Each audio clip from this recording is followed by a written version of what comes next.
All right, it's been 10 minutes. We are over at the community center. For the record, we have everyone that was at the community or at City Hall in attendance from the city, with the addition of Andrew Ockery, our city engineer. All right, at this point in time, I will open the public meeting regarding the public hearing on rezoning. This will be the time for members of the public to talk about rezoning. Two things before we do that. First, we're up here and we're going to listen.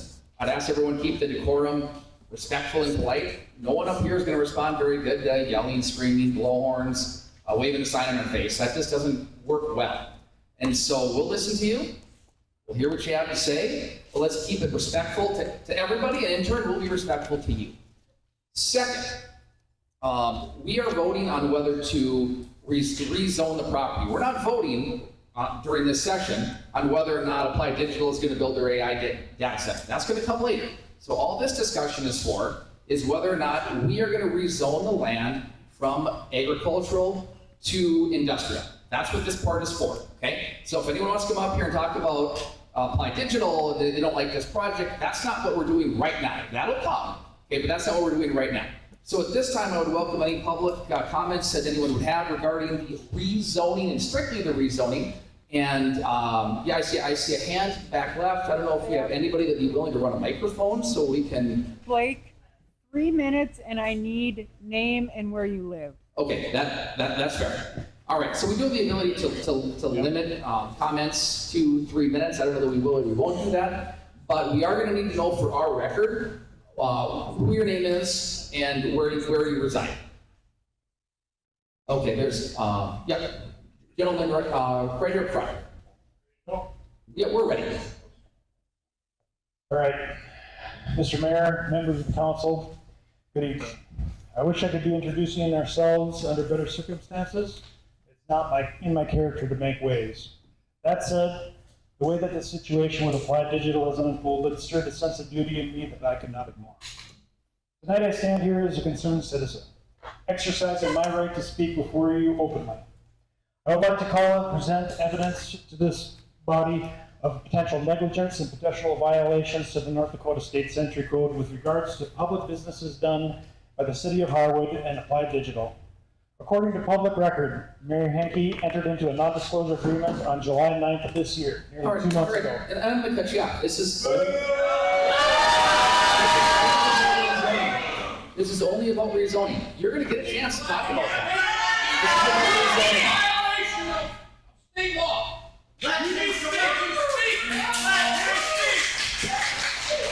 He's going to get a chance to speak on the right topic. Hold on. Does anyone understand what rezoning means?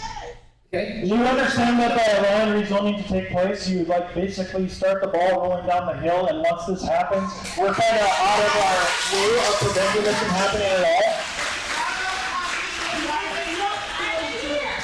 This is only a first reading. It is only a first reading, but this is tough. What I want to hear from you, sir, is what do you have on whether or not where you think Harwood's industrial park should be? How about not at all? Yeah. Okay. Everybody's talking about side A, side B, side C. Sure. I don't think that you've been forthcoming with the audience before you as to what exactly bringing a facility of this size actually means to the public. May I be allowed to continue? Is it about the rezoning or is it about Applied Digital? It's about the whole transgressions that you and in your business dealings with Applied Digital have done in the months that you were underneath a secrecy non-disclosure agreement. Okay, it doesn't sound like that's to do with rezoning. Who wants to hear what I have to say? You're going to get that chance at the right opportunity. This is about rezoning. This isn't about me. It's not about Applied Digital. This is about rezoning. Rezoning for what? For whose project that's sitting right over If anyone's going to keep interrupting, I have permission to remove you. This is. I'm guessing the majority of the people here that are causing the scene are not from Harwood. I can appreciate you having your day in the sun, okay? But the way it's going to work is we're going to have a decorum here. I didn't talk. That's all we the way this is going to work, if there's any more disruptions, I'm going to ask you to leave and the sheriff will help me with that. So if you want to keep interrupting me and causing the scene, go ahead. Do you have any more to say that you want to do? You want to disrupt us anymore? I think you're using Okay. rezoning. I'm answering. Well, you can think and assume whatever you want, but this is not the time or the place for that. This is the exact time. That's what this is. It's like a public Okay. This is our opportunity to bring and present to you like some of our concerns that might actually Sure. impact your decision on how you vote for this. But it doesn't feel like we even have that opportunity because your minds have already been made up. Is that true or false? This is not the time or the place. We're going to have that discussion. A few agenda items down. Okay, Sheriff, I'm not going to keep putting up with this. Where's Beckius? Yes? You've been warned 3 or 4 times. This is it, and I'm going to ask you to be removed, which I can do. Okay, so if you want to keep interrupting and not have your day in the sun, when we get to that section of the agenda tonight, you can, and you can watch from the parking lot. I'm not going to do it all night long. Okay, I'm going to continue. Is there anything with any comments regarding the rezoning and strictly the rezoning? Yes, we need you at your microphone. Yeah, we'll need you at your microphone. Yeah, come on up. We'll need your name, where you live, for the record. Yeah, we can start a line. That's fine too. Duncan McAllister, West Fargo. Okay. So Wes Cummins, the CEO of Applied Digital, has gone on record to say they plan on expanding this and other data centers they want to build in the future. Okay.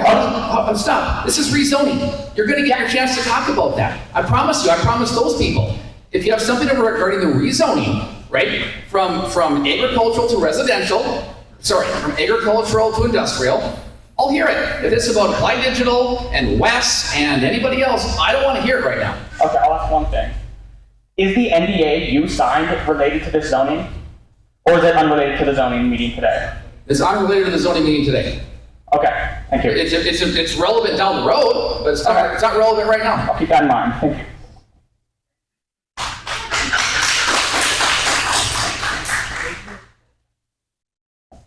Hi, my name is Gerald Rover. I'm from Harwood. I had mentioned this previously to the committee members before this meeting, but I am curious about how this rezoning from agricultural to industrial will affect the continued growth plans for Harwood. And I did just hear you say Harwood's industrial zone, and I feel some other people would like to know if you may create models of where the zone's potentials of where you want to think to go, and what the impact of being agricultural and the potential amount of food that could produce for others, or if it's just monetary concerns for rezoning. Sure. And there was one more thing. You're good. I appreciate the question, and I appreciate your tone. Thank you. Oh, did you think your other question? Yeah. No, Brock, can you give her back the mic for a second? I want to make sure I'm clear. Okay, so just so there are a few questions here. I want to make sure that I answer them and get council's opinion on them. So potential loss of food is one issue. Second issue is if we've thought about it or had kind of a model of Harwood's growth plan, Yes. right, which is fair. And did I miss anything else? I think just the if it's a concern to the committee of agricultural food versus income of proposed taxes in the rezoning. I'm currently in the light industrial area, but I'm grandfathered in, and if that is considered light industrial, is the next field over going to be future planned for light industrial, because that would just continue this whole swath on 81 of industrial park, which then I'm kind of included within in my backyard, literally. So that's my concern is for this committee, for this meeting, is kind of the domino effect of rezoning, because if this becomes light industrial, the probability of the next field being residential is pretty low. And if so, how much influence do we have as direct neighbors in the say of how you guys decide your decisions? Sure. Very fair question. So I will maybe add on, but I'm not on planning and zoning. Councilman Nevin is the one that handles planning and zoning. Actually, it's Brock. Oh, Brock, I'm sorry. I did. But still, it's Jamie's portfolio. Yes, it's Jamie's portfolio, and Brock, you run planning and zoning right now? Okay. So I can add my 2 cents here, but if you gentlemen wouldn't mind kind of handling some of those questions. Please, thank you.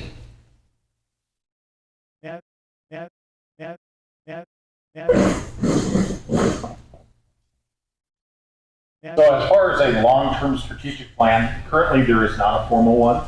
We have been approached by, Andrew, if you could, who's the organization within the city, multi-city MetroCog, a number of years ago about it. At the time, we did not choose to spend the money to participate in that. So if that answers that question, as far as do we have a designed formal plan, we do not. Now, some of my thoughts, if I may, on this. So this land is privately owned, and it is privately being sold by the owners to a new owner. The new owner is the one looking to change the use of it, which is completely lawful as far as I know. That's something they can ask for us to do. As far as what the best use of that property is, right now it conjoins to Fargo's stabilization ponds, lagoons, and a baseball complex or softball complex. So to me, again, this is just my opinion, it is a natural evolution of an industrial park to come that direction. I don't see a lot of homeowners that want to build next to lagoons, underneath a flight path, and next to a baseball complex, softball complex that's already pre-existing if possible.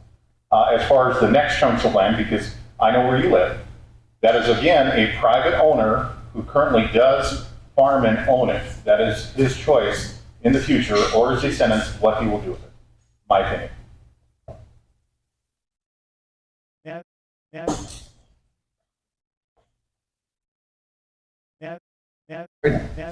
Brock, did you have anything to add to what Councilman Adam had to say? Okay, thank you. Chris, Dilworth, Minnesota. Can I get a last? Chris, what's your last name? Johnson. Okay, thank you.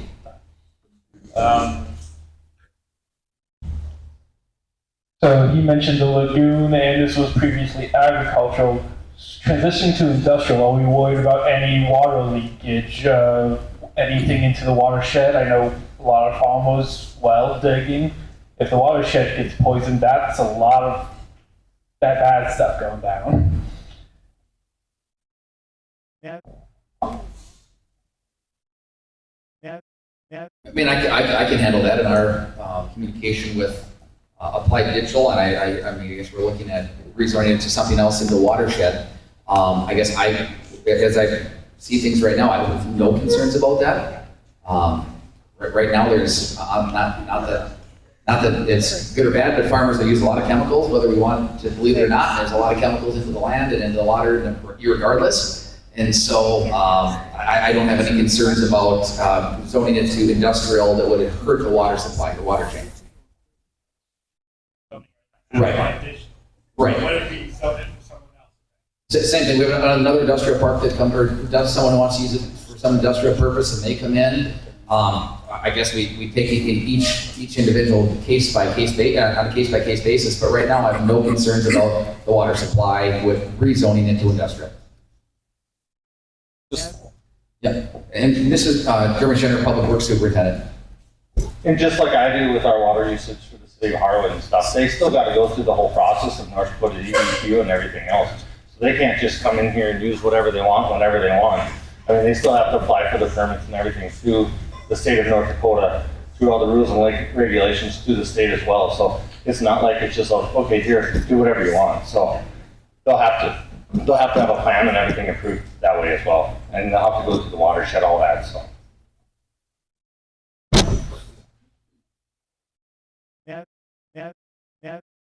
Hi, my name is Bobby Hennencamp from Harwood, North Dakota. I don't know, ever since I've heard about this deal, I've kind of looked around the city, and if I go north of the city I see the potential for residential. If you go out across over there, that's residential. Jamie, you're on the going north.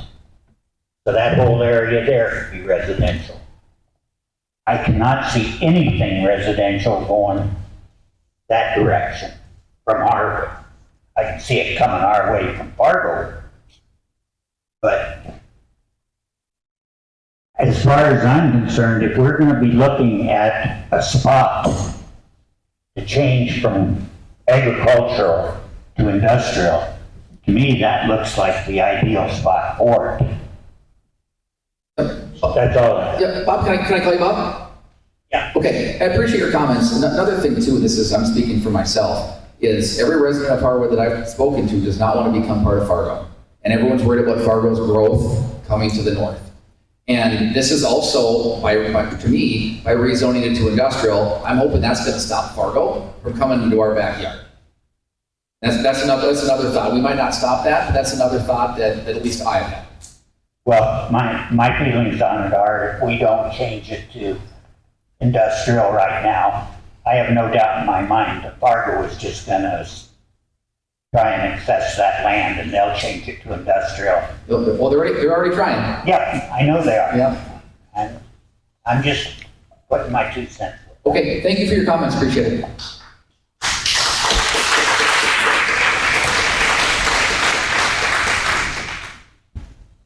Okay, I do not see anyone else in line or any other hands up. At this time, I will close the public meeting regarding rezoning. And Sarah, just for clarification, it probably makes sense to have the meeting recommendations now, or should I continue on with the agenda?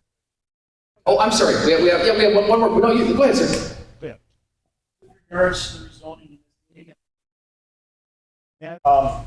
Again, I've been thankful to be able to speak here tonight, but however, the manner in which this public meeting was brought to the attention to the community of Harwood was done in a matter of sloppiness and haste. Just alone on the city of Harwood's website last week, the meeting times and dates were altered several times last week. Are you aware of that? Posting of the council meeting minutes carried out on July 7th and July 21st were not published in the Inform until August 11th, which I understand is also, a violation of law.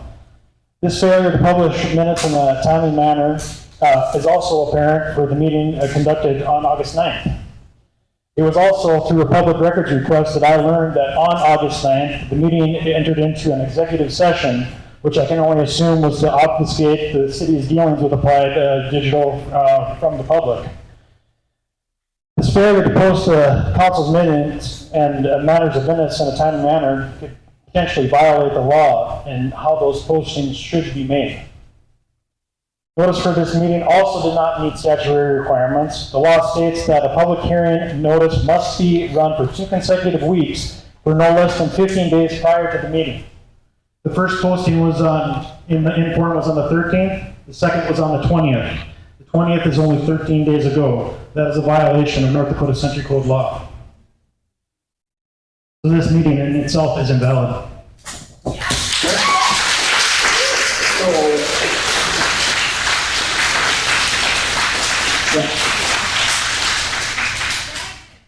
All right, so all I'll say is our city attorney is here as well as our auditor. We are in full compliance, so I disagree with those comments, even though we listened and heard them.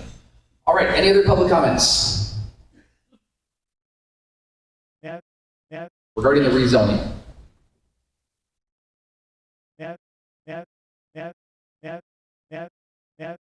Hi, my name is Ellen Pleasure. I'm from Harwood. Sorry. I don't know if you guys are familiar with the rusty patch bumblebee, but it is currently listed as endangered according to the Endangered Species Act, and their native habitat is native prairie, and they do have habitat in agricultural land, and they are found in like the upper Midwest and further out east. So since they're an endangered species, according to the Endangered Species Act, will changing the zone from agricultural to industrial impact their habitat? And if so, do believe that is against federal law. So that's just my question about, like, their native habitat is agricultural land, and this is listed as agricultural land. If it's no longer, then that will, like, lead to habitat reduction. Thank you for the question.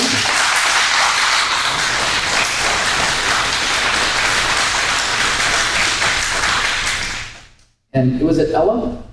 Okay, thank you for the question. I will tell you that before you mentioned the rusty patch bumblebee, I was unfamiliar with it, so I do not know how to answer your question about how this will impact the rusty patch bumblebee, but I appreciate your question.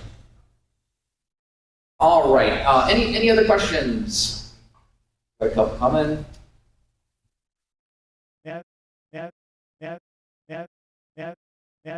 Hi, so my name is Nick Shonsky from Harwood, North Dakota. Okay. Going back to Ella's question, do you think this might be rushed then, if you're unaware of all of this going on in this agricultural land here? Yeah, no, not at all. All right.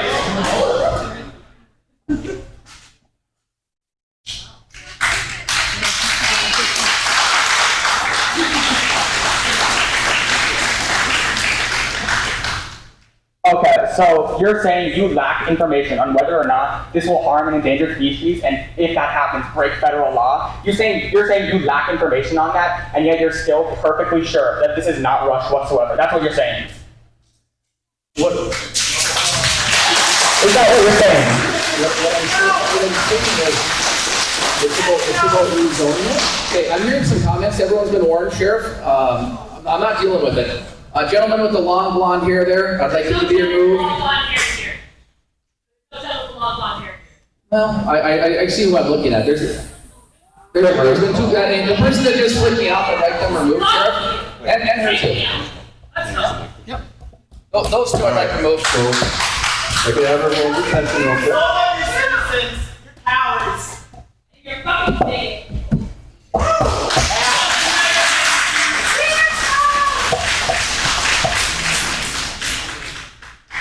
All right, if I could have everyone's attention real quick here. My name is Jesse Johnner. Most of you know me. I know a lot of people, obviously.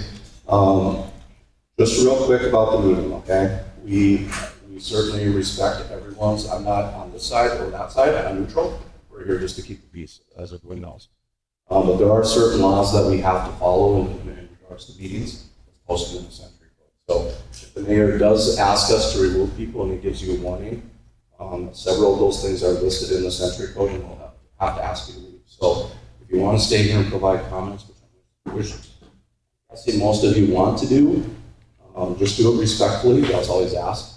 But we can't have people shouting from the crowd. In case that just happened. What was that?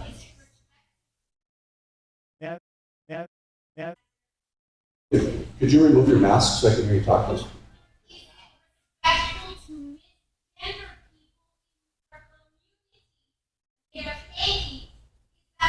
Okay, I'm going to ask you to leave, ma'am, if I can't conclude my visit here. Joel, if you want to have her leave. Thank you. Okay, so respectfully, again, I think that the board is listening to everyone's questions, so if we could just follow that format. I don't want to have to ask anyone to leave. I want people to be able to express their opinions here. I think everyone deserves that right to silence the voices. So just let's do that respectfully, but we do need to follow the rules so that the board can continue. Okay, thank you. Jeez.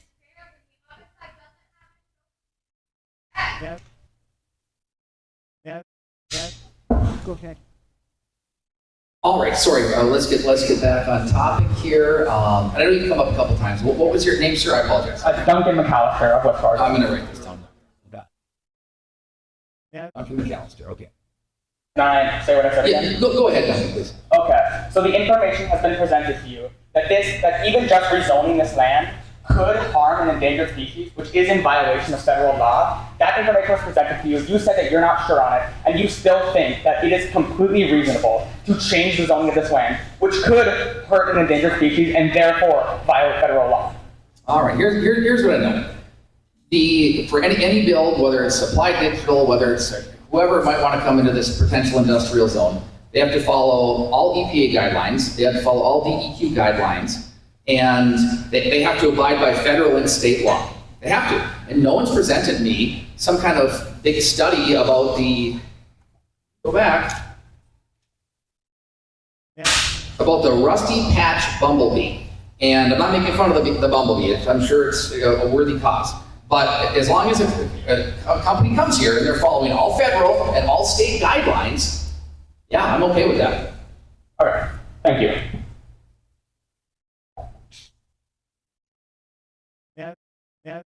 Hi, my name is Melissa Gonzalez. I'm a resident of Moorhead.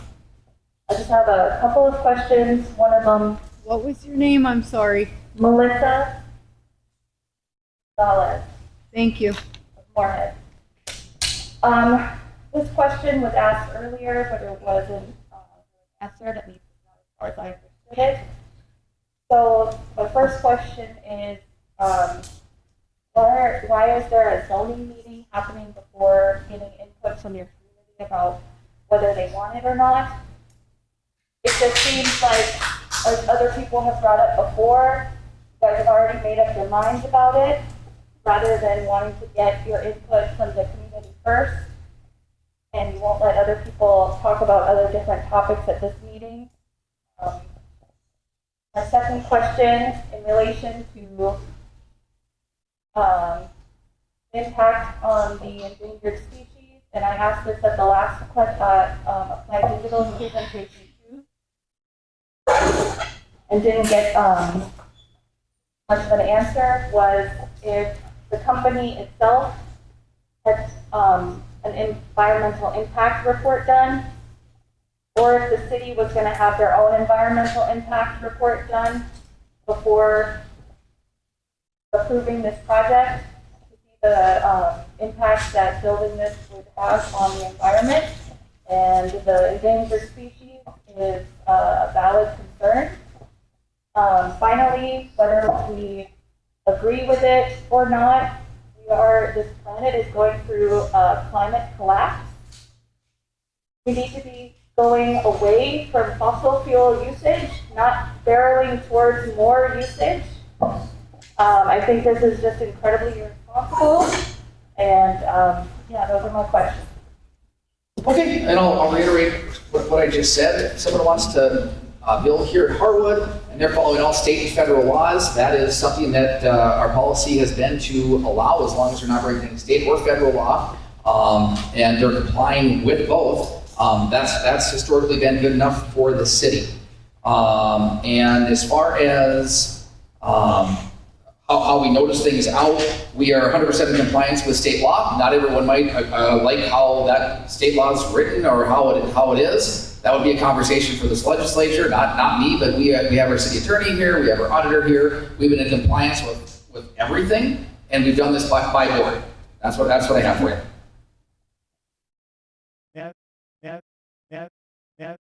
Sheriff, that's your warning. One more turn, one more talk, and I'm going to ask you to leave. I'm not doing it. Okay? Get in line then and ask your question. She did. Well, a continuation of that, if you didn't know that this is going to harm a population of bees. We don't know that it is. If no one's brought anything that it is. Okay, you're assuming it is. Maybe how do you know the rusty patch bumblebee is going to be endangered? If we rezone this. You should be doing a study, and I think all of you should be weighing in on this, because there's plenty of impact that you might not be studying because you're rushing into this so much. And you could easily hold a separate meeting and push this forward, because I've seen Fargo do it many times without this much of a pushback. And it's not only going to impact bumblebees, it's going to impact all of us. It's going to impact the air quality, and I think you should be doing studies. Are any of you going to weigh in on that, about pushing this meeting forward and thinking on it more and listening to your constituents that clearly are unhappy with this? Well, I've heard from a couple people from Harwood. Most of the people I've heard from are not from here. There are a few, but most of the people. That's two. So my constituents are not. You live where, ma'am? What? Where do you live? Fargo. Okay, you're not my constituent. It's just the reality of it, okay? I'm still allowed to So- speak, I'm up here speaking. Yep, And I'm fair. asking on behalf of your constituents that do care. What is Okay. the answer to that? Would you push a meeting forward to hear them out more and answer their And emails? I'm sorry, it's so hard to hear you with your mask on. No, I'm not taking it off, I'm sorry. You can hear me, and I don't know what you want. I'm telling you, it's different. Asking some questions about pushing a meeting forward and you're not answering it. All right, just, I need your name, ma'am. Olivia Can I have a last name? Fisher. Thank you. all right, does anyone on council care to tackle a question that I did not tackle or would like to address Olivia? There's a question kind of asked to the group. Does anyone care about the well-being of your constituents? That's all I'm asking. To push this meeting forward. Well, then I'm not going to have them answer that question. They clearly That's care. what I was They clearly care about this city. They ran for council. They do their best job every week. They get penance for a salary. They're doing this as more of a community service for the betterment of our town. So yes, they do care about the community. If you have a direct question that's not related to that, then we'll hear it. I mean, I was asking about the issues to push it forward to discuss this more with your constituents. I emailed you, I haven't gotten a response. Yeah, probably not. Exactly, you're not answering and talking to your constituents. You're not talking to anyone. You're not my You didn't constituent. know that? That's all I'm gonna say. I'm aware. I mean, you say that we haven't talked to the constituents, but we all live in the city, so we are constituents also. So this is gonna affect us just as much as anybody else. I have a family. I wouldn't do anything that I think would affect my family in a negative way. Taylor McElroy, West Fargo. You just said you didn't have a map for the rusty patched bumblebee or anything. I do have a map pulled up if you want to see it, and it is listed on Endangered Species Act. They are endangered. You said we don't know. They are endangered, and they are found in agricultural lands. That's just my concern with the rezoning, is that it might hurt them more. I can show you the map too if you want. And it wasn't whether or not they were endangered. If I misspoke or you misunderstood me, that I'll correct that. No one's provided me anything, any data of any kind, that rezoning this to industrial is going to harm the rusty patch bumblebee. The first time that was brought up was today. That's fair. Do you want to see the map at all? I will trust you that they're endangered. Okay. Well, it's shows that where it is in North Dakota, and it's just this specific part of North Dakota, kind of Argosville south, and it doesn't go very far over, so that's why I'm concerned. It's there's not a very big population. If you like your approach, you certainly can. What? If you like your approach, you certainly can. I just I'm concerned that the agricultural rezoning might hurt it because. Can I zoom in? Yeah. Can I get your name again? Taylor. Taylor. Okay. And your last name? McElroy, like a golfer. Okay. And where do you? West Fargo. Okay. Sorry, I just didn't catch it. But I'm just concerned, so because it's a violation of federal law, so if that hurts the bees at all, and it's clearly your fault for rezoning it into industrial, that's a violation of federal law, and they're gonna not let you build it all. So then what happens to the city of Harwood when they have to pay for that? And they already have something got rezoned into the industrial, do they have to vote for it to get rezoned into agricultural, or is it just useless land? That would be a question. I'm going to give you my understanding, and then I would ask for our city attorney if she has any guidance on that. But if we were to receive anything from the federal government that says, stop what you're doing, we will comply with that. I mean, we would never violate federal law, we would never violate state law, and if any representative from those agencies came to us and said, you can't do this, stop, guess what we're gonna do? Stop.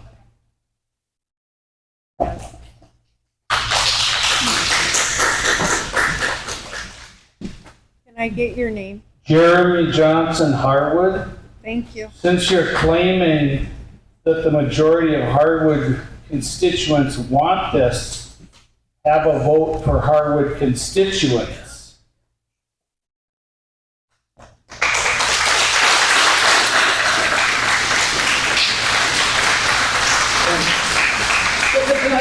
I can address that. We have a vote every 2 years. We rarely get any interest if anyone wants. I don't remember voting on this 2 years ago.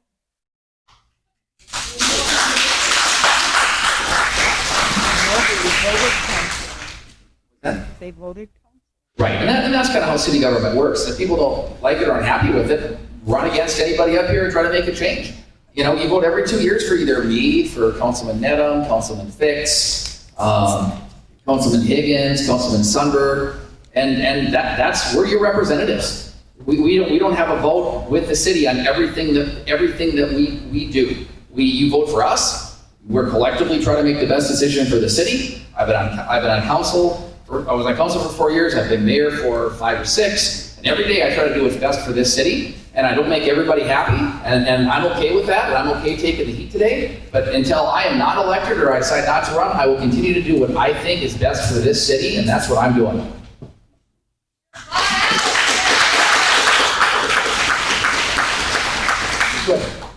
Nick Schleicher, Harwood. Part of the reason why I moved to Harwood a year ago was because of the financial implications. Smaller town, a beautiful community with a great school. I'm curious if this area is zoned or changed in zoning from agricultural to light industrial. What are the positive economic implications for the average city constituent in Harwood? Thank you. That's a good question. The only real guide we have is what's going on over in Ellendale. I have spoken with the mayor of Ellendale. He's actually present today. Ellendale's, and Mayor Flannery, if I'm misspeaking, please let me know. But they've experienced a decrease of their mill levies and a decrease in taxes because of rezoning to industrial brought in more tax revenue for the city. And so their citizens are paying less taxes in Ellendale than they were before rezoning, say, to industrial and the potential income that brings. Mayor Flannery, is that correct? If I could address the council and the people who are present here. First, want to make sure that everyone understands the annexation that took place with Applied Digital becoming a part of the city of Ellendale didn't happen until this past February. So from a financial standpoint, we as a city have not seen any benefits yet from Applied Digital being a part of our city. It's the truth. I'm not going to lie to you. That's the truth. We won't because from a property tax perspective, we can't see any revenue from that until 2026, which would be the 2027 budget year. Now, I will also tell you that there hasn't been a big change in mill rates, okay? But that's also because things are still in the infancy stage of building up of that valuation. So we have not encountered that. I will also state that the legislature in passing 1176 made drastic changes to how we as political subdivisions are going to be able to not only levy taxes, okay, but also on how we have to work things for the benefit of our people. As a mayor, I have already started to strategize for next year how we're going to do that knowing with the large valuation increase we're going to see. I'm attempting to find ways to be able to save people money from taxes in a indirect way, and I use that term because I think that's the fairest way to describe it at this moment. Normally, next year, we have a street project we have to do in our community. The street project we put off for about 3 or 4 years, and the reason we put it off for 3 or 4 years is not because we weren't willing to do it, but because we had also 7 years ago had to build a new water tower. That was a special assessment on our people. Approximately 4 years ago, finished a sewer project that needed to be redone because we needed to refurbish it for our town. That was also a special assessment we put on the people of our town. And in good conscience, our city council couldn't do another special assessment right the next year for a road project. So we took some funding that we had from Prairie Dog and from some federal monies that we got because of the COVID crisis that took place, and use those monies to do patchwork or whatever else we could so that we could go a few more years down the road, honestly kicking the can down the road, so that we could do that project at a better time that would be helpful to people. In between that time, everything happened with Applied Digital. Nobody knew that was going to happen. There was no crystal ball. If you would have asked me back in 2021 when I became acting mayor because our mayor decided to resign, that there would be a company coming up from Texas that wanted to build a data center outside of Ellendale, I would have said, what are you and who are you talking about? It did happen fast. It is happening fast. I'm not going to argue with that. That's a true reality of what we're seeing. I also know that because of what this is going to be doing for our community, next year when we go to do our street project, I think we're going to be able to do it in a way that we're not going to have to do special assessments because of the large valuation increase that we're going to see because of what's happening with this. That helps the people of our town because it makes things better for them. The things that our state government has tried to do, the legislature, with regards to property tax credits in a number of different ways. Not just the primary residence credit, that's for everybody, but also what they do for senior citizens and for veterans. This is a way that that can help them without hurting them because special assessments are not eligible for those programs. You can't use those programs to help offset the cost of your special assessments. So there is a lot of things that are happening. Do I have all the answers for what's going on in Ellendale? Absolutely not. Like Blake, I'm still trying to learn and understand everything that's happening. It's a process. We don't have the answers overnight. We never will have the answers overnight. But every day, just like Blake, I try to do my best for my community. That's part of the reason why I'm here. Not because rah-rah cheer for Applied Digital. I'm here because you're a small town, we're a small town. We face a lot of the same challenges together. When I met Blake a few weeks ago, actually probably more like a month and a half ago now, for the first time, we were able to talk a little bit about the troubles and the things that we deal with of a small town. I'm here because I want to be able to share with your council and with any of you that want to listen here in the audience. These are struggles that we face every single day. We are going to make some mistakes, but we're also going to make what I believe a lot of right decisions that ultimately are going to be for the benefit of our communities. That's what we try to do. Thank you, Mayor.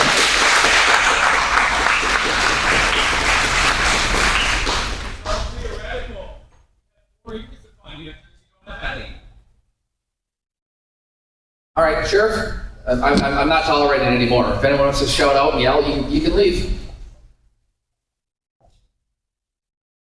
Yeah. 4 years, no answer. It's all theoretical. There's no tangible benefits. We haven't seen it. We have tangible downside.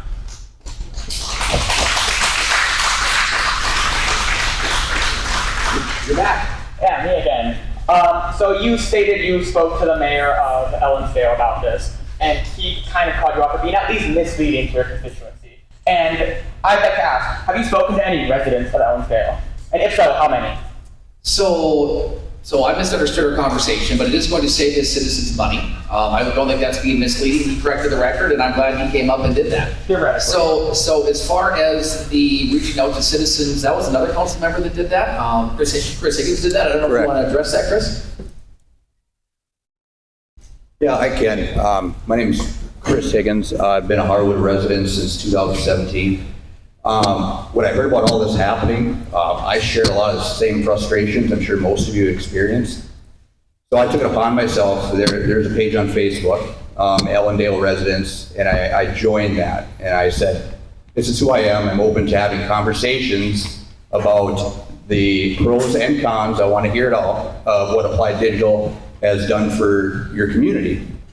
I got a lot of feedback, as you can expect. There's a lot of people that don't like it, just like with anything. As far as road damage, misplaced housing. I think this one's cutting out. Is that better? There we go. As far as housing, roads, and to address that, I believe Harwood's in a lot better position just because we're located to a bigger city. Now, that doesn't mean that the concerns aren't valid. As far as the housing side of it, again, that's close to a big city, so we're not going to experience a lot of displaced and overpopulation if this were to go through that Ellendale has. So as I was going through all these comments from 12 different Ellendale residents, and I spoke to a couple farmers that also live 12 miles north of Ellendale, and a gentleman I went to college with that grew up around Ellendale. For them, it was mostly positive. Obviously, the influx of people coming through, they had to learn how to deal with that. But as far as like the negative impacts, besides people that are obviously used to the calmer life, yes, it did interrupt them a little bit. But as far as the negative impacts, there's way more pros than cons. And, you know, that's basically what I found out. And I've had a good conversation with the mayor over the phone and also their president of city council, Justin. The past couple of weeks, my career's taken a back seat to this issue at hand. So I can speak on behalf of all the council saying that all your concerns, we wear on our sleeves. We're digging in with the time we have to figure all this out for you. This isn't just something we're jumping to conclusions on. This isn't just something we're jumping on the bandwagon with. And I hope you all know that. And then just one little caveat on there, no matter what happens with that property, you know, if Harwood doesn't do something with it, Fargo could take that from us, and then we have no say at all what happens there. So I want you to all keep that in mind as well, too. So if you have any more questions and you want to talk to me specifically after the meeting, you're welcome to do that. Thank you.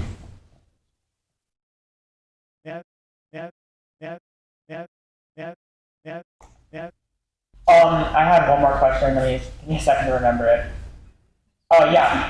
So he kind of spoke about how he thought we thought this through very well, and even the other mayor admitted that it is very quick. I asked, would there be any negative downsides to just pushing this off for a day or a week or a month to allow the public to become educated on it? Because this was just sprung on us. The public was informed about this not even 2 weeks ago, and I think the public needs more time to learn about this and accept this or deny it. And so would there be any consequences to pushing it off a week, a month, other than Fargo coming? What? Testing. I lost mine. Testing. You gotta turn it on.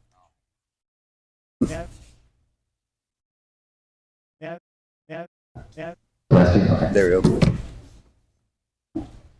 You know, right now we're talking about rezoning, whether we kick it a day, a week, a month. That's where we envision the industrial park going to be. We eventually, we've heard from a resident, we've heard from council members. So as far as that goes, no, I don't think it's going to make a difference.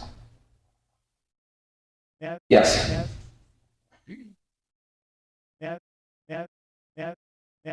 Just one thing, and I understand what you're saying about taking some time and making a good decision.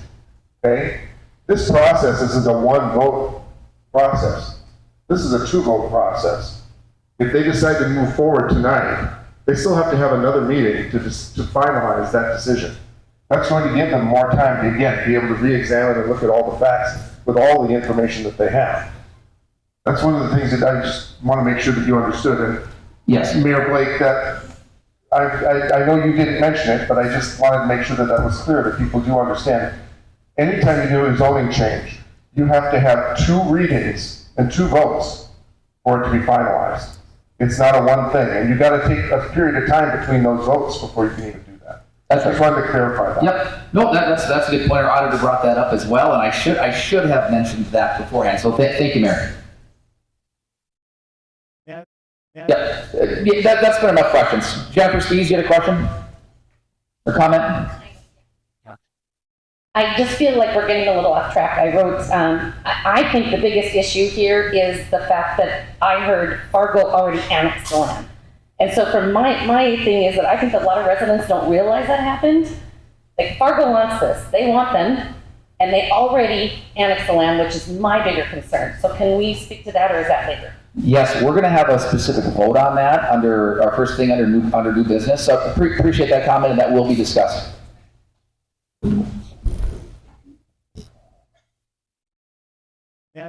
Hi, Pam Strom, Harwood. I just wanted to make more of a request or a comment than have a question, but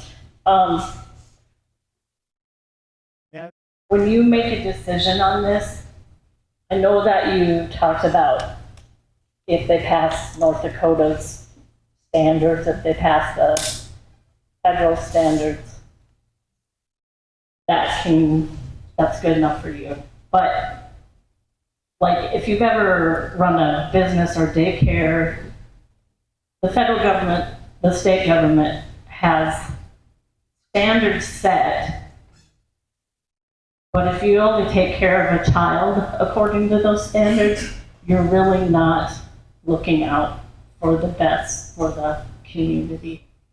So just kind of, that's a metaphor. I speak in metaphor. Sure, that's fine. It really has nothing to do with a daycare. But I'm just saying that don't just take their standards. I think people voted you guys into this office to really look out for us as a community, not just on the standard of what our federal government or our North Dakota government does.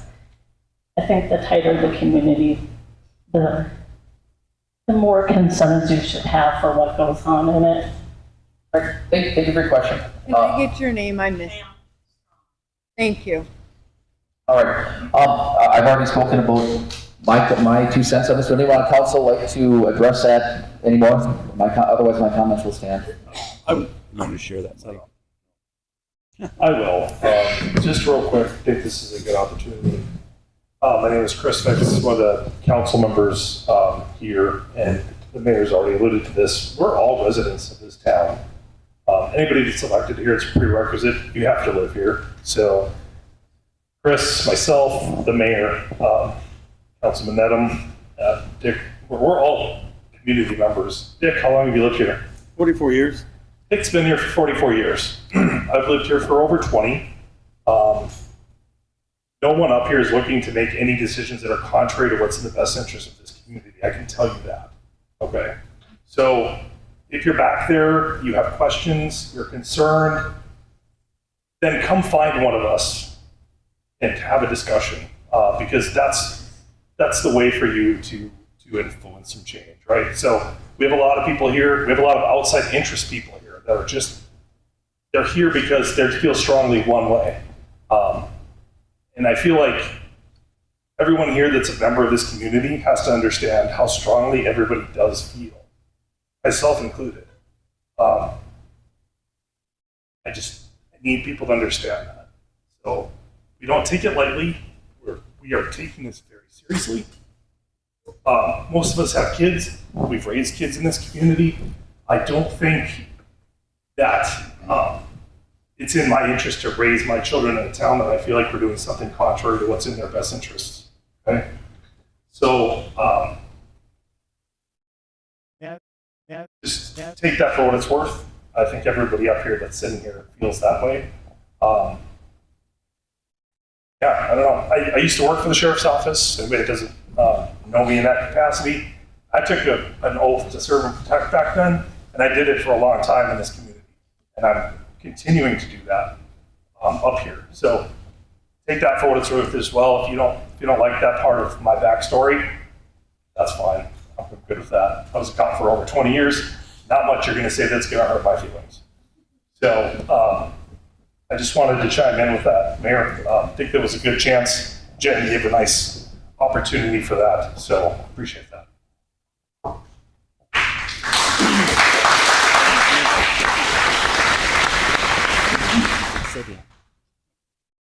My name is Dick Sundberg. I'm on the City Council of Public Works portfolio. Got to pull it Right closer. by your mouth. It's on, just hold it right by your mouth. Oh, okay. My name is Dick Sundberg. I'm on the City Council. We've got the Public Works portfolio, streets and water and sewer. All of this infrastructure in this city needs to be upgraded, even if we don't grow. And we have to have special assessments. I've been around the projects many years. The special assessments are painful. Doesn't mean, if you can't afford it, you still get a special assessment. There's a way we can change our economy in the city, revenue source in the city, be able to avoid special assessments and pay for these projects, funds that come from growth and industrial activity. I think we would be remiss to miss that opportunity. And I guess I just hope that we can move forward. And what's best for the city, that's what I want, and that's what everybody at this table wants. I guess that's all I have to say.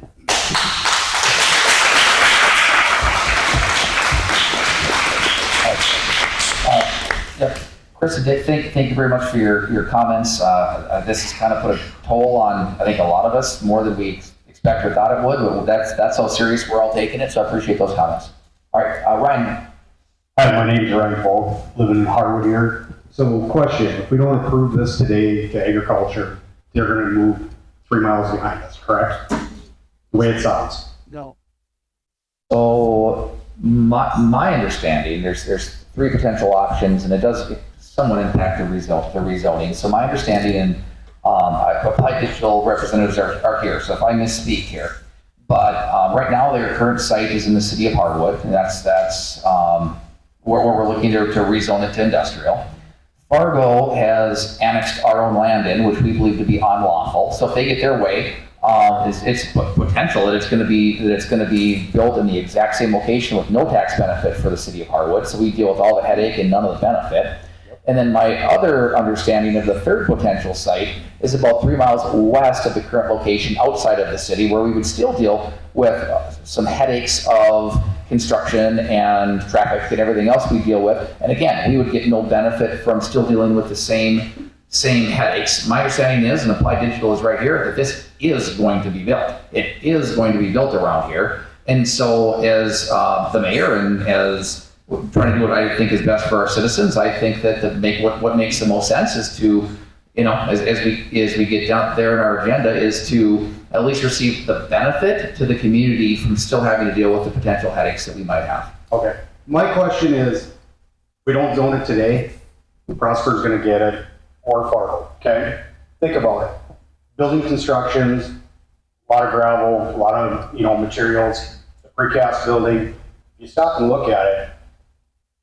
If we don't have any skin in the game, they're gonna drive right through our town. We're not gonna be able to say anything, do anything. The precast building, the gravel trucks going through, we have nothing to hold against them.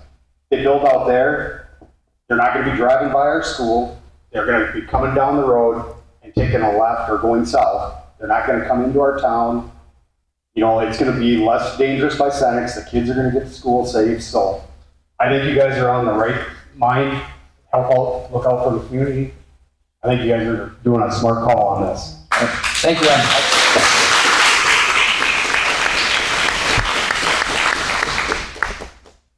Mark, go ahead. Mark Kirkfleet, longtime Harwood resident. You kind of touched on, I already spoke to planning and zoning, so I'm assuming you'll get those comments or they're part of a record somewhat. I'm not going to go into that again, but something you guys were talking about, I've been in leadership positions for many, many years with other organizations, nothing government-wise. In some cases, president. And we make a lot of unpopular decisions. And I've learned that you're never going to have 100% support on one side of any issue. I can personally appreciate everything all you guys are going through. I know you don't get paid a lot. You wouldn't be doing this if you didn't have your constituents' best hearts in mind.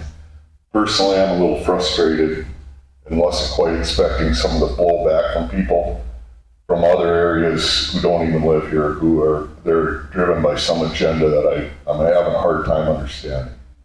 But I would like you just to understand how much, I do believe that I voted and elected this group up here to look after my best interests.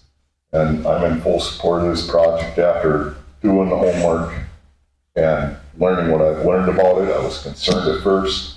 I put all that to rest. But in closing, thank you for what you guys are doing. Thank you, Mike. Thank you for that. Thank you. Members of the council, I'm a resident of Fargo. I don't speak, We need your name, sorry. Oh, sorry, Stephen Furness. I don't mean to speak on behalf of anyone, but I have family friends who live in Harwood, Newlands, great friends of mine, and they can't be here tonight. So I'd like to speak at least to some of their concerns. And one thing I'd like to ask is what the previous comment had to do with zoning, if I may. I appreciate your comment. For me? Yes. I supported the project, that's all.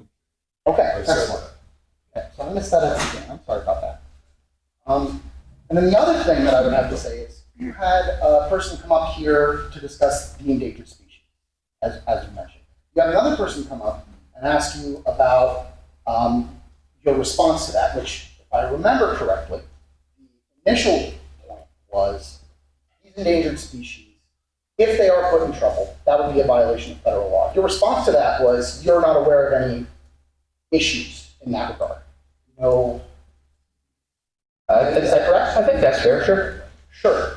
So then you made a response to the next comment, sir, that was, I think well taken, and I respect where you're coming from. You want to do best for your community. But if I may, you didn't fully answer the allegation there, which is that you're just basing whether or not this is okay by whether or not the federal government tells you it's okay, or rather based on whether or not the federal government doesn't tell you that it's not okay. And I find that concerning. Okay, you can. So then my question then would be, can you commit to making these sorts of decisions not based on exclusively whether or not you're told from up high if these are bad things, but rather from your own experience and from the experience of your constituents, some of which I'm here representing right now? Sure, and what I'll say is we have a council that's been elected by the citizens to make the best informed decisions that they can. I know I'm taking the heat today and I signed up for this job, but unless it's a 2-2 vote, I don't get a vote here today. It's the 4 other people here that are going to vote on this thing. I'm only the tiebreaker vote, so I'm taking the heat and I'm trying to answer the questions, and I'm trying to do them to the best of my ability. But if we were to get if we're going to comply with all state and federal law, that's my stance. And until I get some kind of notice that we're violating federal law, everyone says you're violating federal law, you're going to violate federal law. Well, no, we haven't received anything that we're violating federal law. And until I get something that says you're violating federal law, you can ask council members how they're going to vote later. They're going to have a vote. But if we violate federal law, we will stop doing whatever we need to do to comply with federal law. But until we receive some kind of notice that we are, we're going to still continue to comply with state and federal law. So then one final question then, because I think I understand your position. Sorry, I'm doing this on the spot here. Think about how I feel. Well, it goes both ways, doesn't it? I've answered questions for about an hour and a half right now. You have to use it. Yes, well, that is yeah.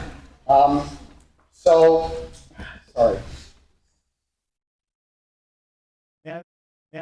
So then, no, I'm sorry. I've lost my train of thought. That was a long. All right, so don't see anyone else in the line. At this point in time, I'm going to close the public hearing and we will move on. We'll continue to go on with the agenda as it is. The next thing on the agenda, there is no law enforcement report this month, so we're going to skip over that. On to the annexation of Fargo vote. I asked to put this on the agenda. As it's been pretty well documented at this point in time, Fargo is trying to annex our ET zone where this potential project is going to go. I've been pretty outspoken about it. Councilman Nedham and I were on the Jay Thomas show. I was also on Joel Heitkamp's show. I called in to combat some of what Mayor Mahoney was saying. And I wanted a formal vote from the city as to our stance on Fargo voting our land essentially or trying to annex our land. My understanding is that Fargo needs a judicial order or they need our consent. So I wanted it formal on the record, a motion and a second and an approval as to whether or not what our stance is regarding that topic, if that makes sense. Do you have a proposed verbiage on the motion? Need proposed verbiage on the motion? Or just? That's it. I'll make that motion. I'll second it. I'll make that motion to oppose. Second. I'll second that motion. Jamie beat you. Jamie beat you. All in favor? Aye. Aye. All right. Thank you. I wanted that formal for the record. Next, we're on to the second reading of the health ordinance. It is in our agenda packet. If people haven't had a chance to go through it and read it, we can take some time. Otherwise, I'd entertain a motion. And there's no changes. There was, yeah. Okay, no changes since first reading. Yeah.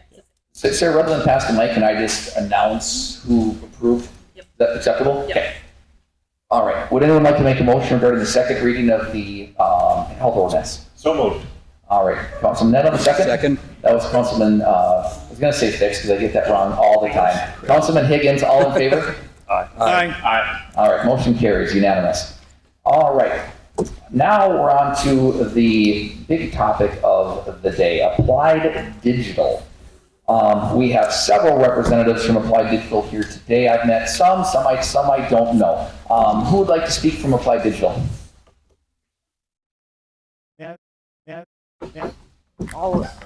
Yes.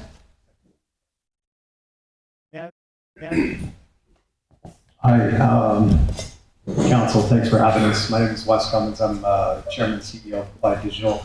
Happy to be here tonight to discuss the project that we're proposing on this land that you were discussing and with all the residents here.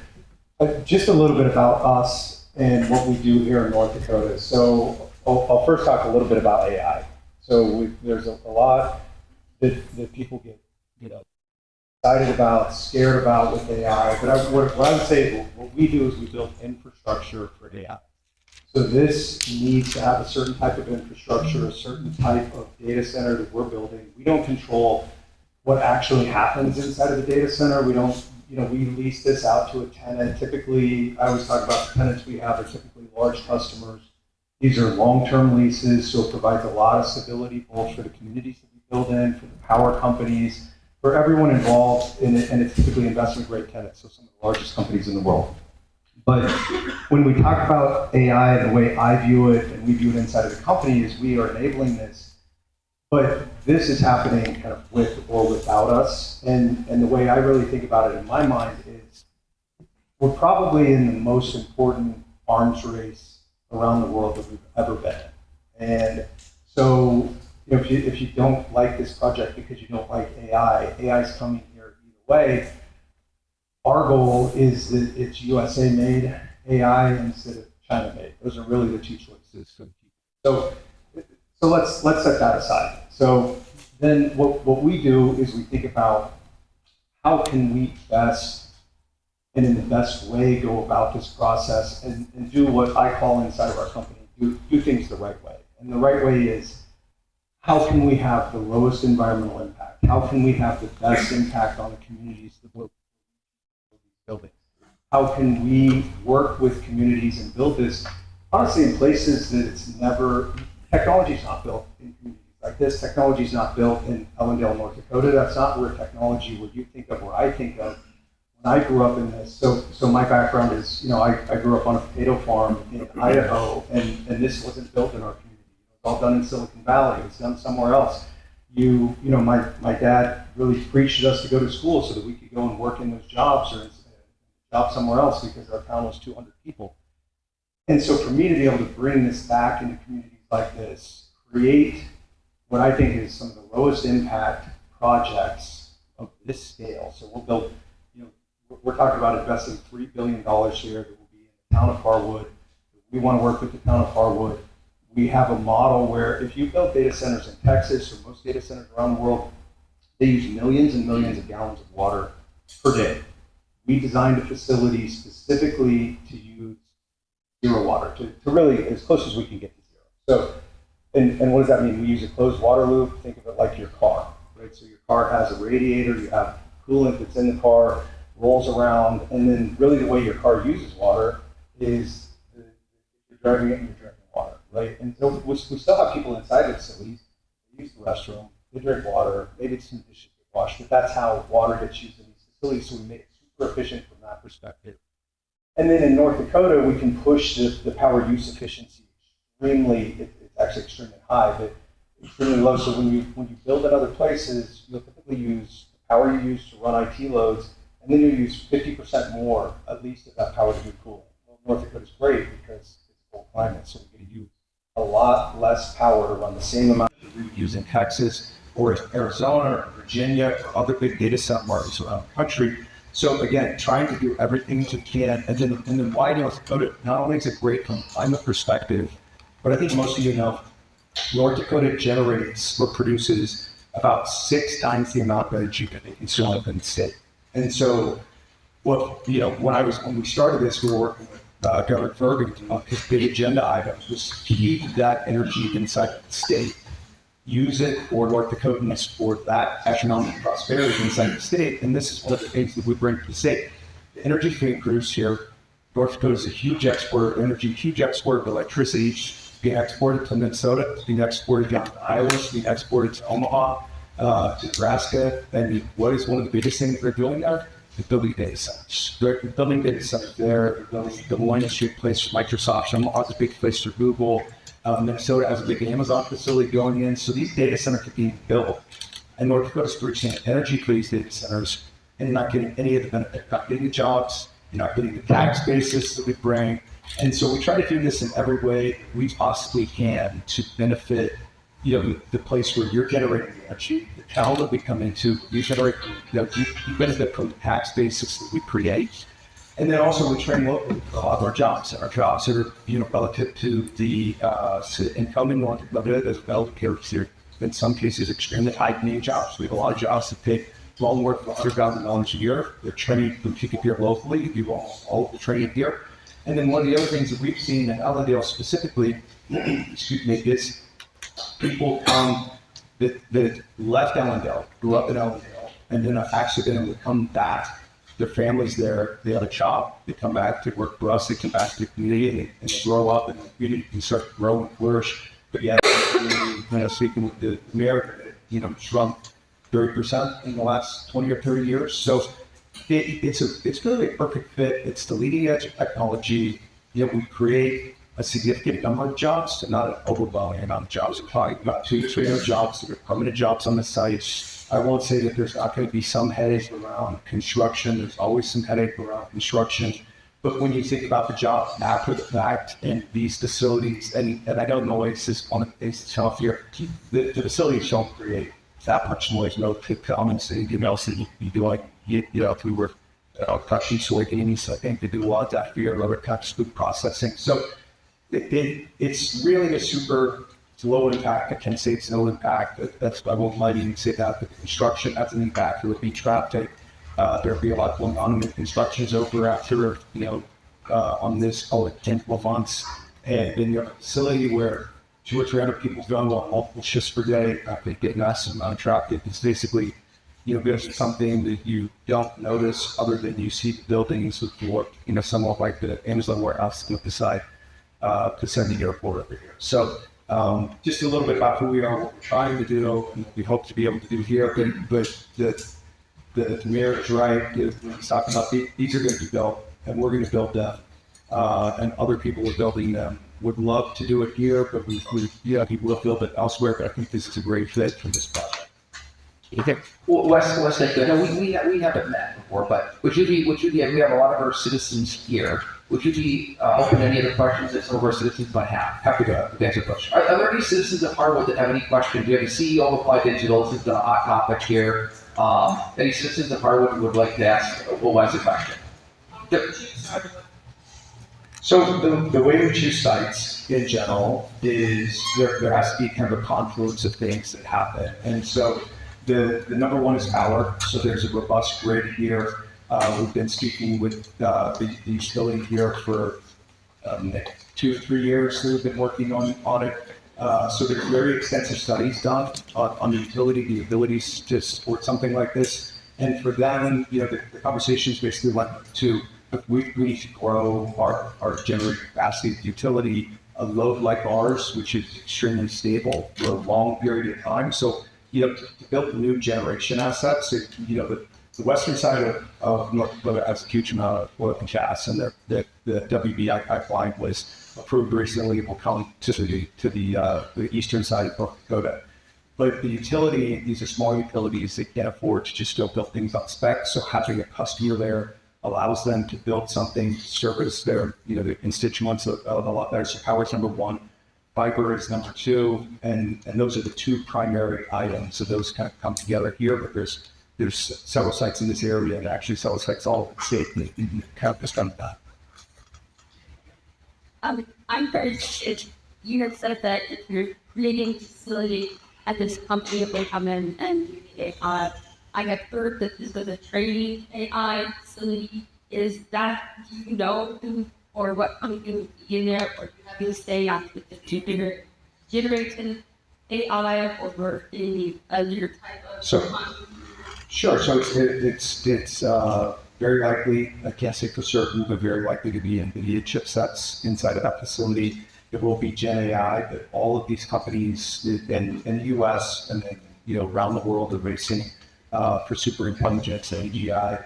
But we have an idea. We market to primarily 6 or 7 customers, right? And so those customers are Microsoft, Google, Amazon, Meta, Oracle, and then there's some of the frontier model builders like AI, and Robin. But it's really a small set of customers for that actually to send off to.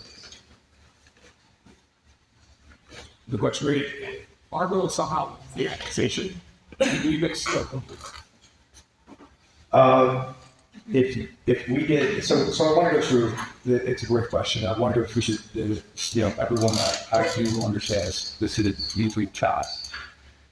The issue is this industry moves fast, and so it gets to a big lift for Applied Digital to get one of these facilities done in North Dakota. North Dakota is not a traditional data center market. We started building out spec back in 23 to be a place because, we think about where the market is going. And so we are moving fast. And the other issue we have in North Dakota, as far as moving fast, and this is where kind of days start to matter for us. So, as you all know, it's very cold here, in the coming months. And for us to get foundation in and to be able to do closures or through the winter, is super important because this industry is changing so fast and it's just a race.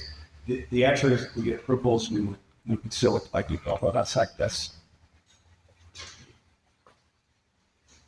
Okay, so Applied Digital has changed business models multiple times to commercial straight as you done one.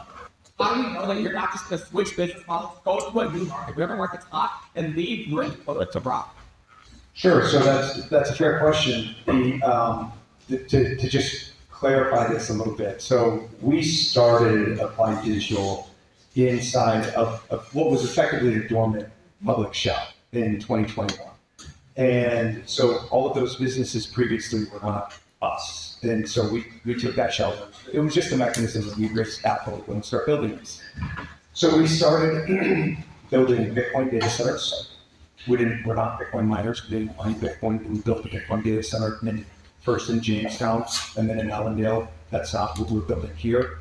And then from Bitcoin data centers, we moved on to HPC data centers, and we did it in our Bitcoin facility. So I would call it an expansion, but this is the model, the business model we're focused on. And as I've mentioned, we signed our tenant for Allendale 4 megawatts there. That's a 15-year contract. We expect the facility here to go under a 15-year contract with the first one was 3 5-year extensions. We expect something similar. So, especially for technology-oriented companies, I don't think you get better visibility into the future than those types of long-term contracts. How was that? It's money. It's very. So it is. It's a data center business. It's just different types of compute running inside the business. I think you're great. Yeah, the question went to where you said that lost in next with it. Oh, the record. I'm sorry to speak to it. Lots of different applying this group, I'm back. Not why. Sure. So the class action suit is very common for publicly traded companies to get these kind of suits. It's typically a share drop for maybe not even something that we did. I will comment specifically on this one. So we work suit federally, and at the state in Nevada is basically the same suit. The one in Nevada has been dismissed, went in our favor. This waiting for the federal, but it's I don't want to just say like the ambulance chase your lawsuit of public companies that a lot of public companies experience. Does that answer that? No, I get it. Like the truth that behind those class action, it's the false statements and just leading statements. Do you have to? Yeah, so I would say there's one at a state level that already went in our favor. We just are waiting out the other one. So, it's, we have it in America, it's free, and it's great that anyone can sue anyone over anything. And so then you have to go and defend yourself. And when you process it, you're like, man, that goes about where that goes. Thank you. that I'm going to support this project. There's you guys simply sit up with like the purpose as a plan. I'm gonna let Nick answer that, he's more depth. Yeah, so there's a few issues. We've got worries. Yeah, a lot of the lawyer, we've got one of those two things. But there's a few issues here. So I'm gonna point at some things over here. Can I point at you? All right, so this side and the mayor and some of the council members have talked about this several times. This side of this line is the Harwood ET, and then it looks at the city limits over here. And then this side of the line over there is the Fargo ET. So when you're in the ET, you have to come to the city, like we are now, for zoning or permits or things like that. So that's what we've done. On this side of the line, if we wanted to go over here, we would go to Fargo and we would ask, right? If you're not an NET, then you have a township and they may have zoning or they may not, or whatever that looks like. So there's a process. So Fargo started a process of trying to annex this property individually, the Harwood ET, this property over here in the Fargo ET, minus these little bits here, and then something up here that I don't know what it is. And so they're trying to annex something that the city of Harwood has inside of their ET. So they have, the rights to say we can zone it or permit or do all those types of things. Fargo would have to get a couple processes to happen. So number one, that can be protested, and we've told the city we would protest that they didn't come to us and say we're going to maybe annex you and talk about it. They just did it. And so I had a very brief phone call about that topic, and it was clear that we would want to protest this. So that's a process to go through. We go to the city, we say we don't want it. We then go to a mediator, we go to court, we go to state Supreme Court. It's a whole process. That's something that we would go through. So that would be our expense. That's what we would do. Yes, absolutely. So yes is the answer. So that's our process. That's our legal money. That's our expense. That's our lawyers. That's us going to court. That's our fight. I think your city, just a moment ago, there's two things that can happen. Either the city can consent, or we can say, yep, go ahead and annex it and take all the tax money and control and all that. They just voted that they don't want that, right? So they don't have consent. The other option would be we could lose in court, potentially. I don't think that's likely. There's all sorts of criteria that go into who should control it. One of them is, this is the ET. Another one of them is, if you guys start zoning us and permitting us and doing all of those things, that gives you a leg up in that kind of thing. There's all sorts of factors that go into whether they can annex something. I kind of laughed. The mayor was on the radio and he's like, well, let's just annex the airport or the Fargo Dome or, things like that. I mean, that's effectively what they've kind of tried to do here. So yes, this is our fight and our money. You guys have done what you should do, I think, or, you can do, which is vote against it. So.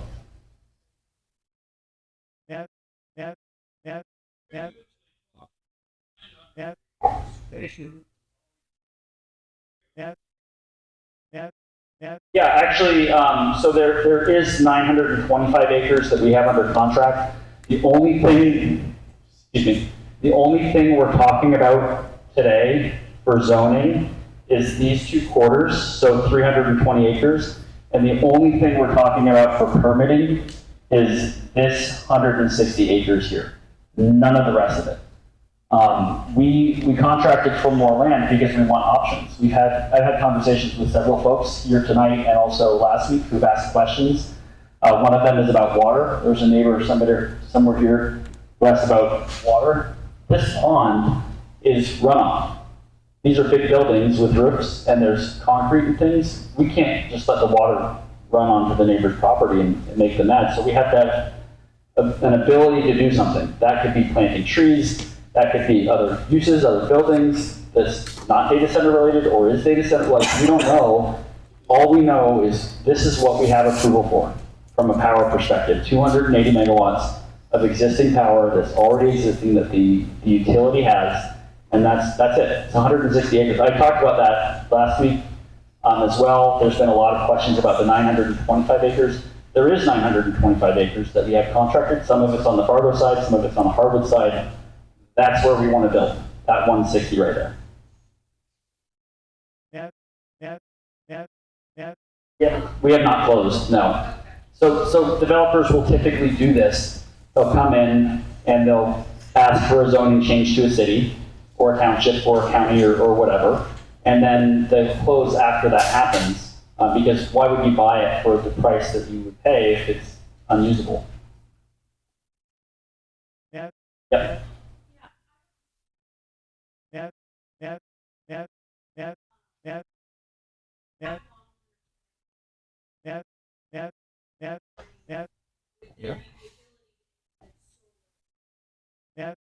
Sure. So we've mostly built our business on renewable energy. And so one of the real attractions for us in Ellendale is there's about 2 gigawatts of wind power that feed into that substation. And when the wind is blowing, there's not enough transmission capacity to actually transport that electricity out to a user.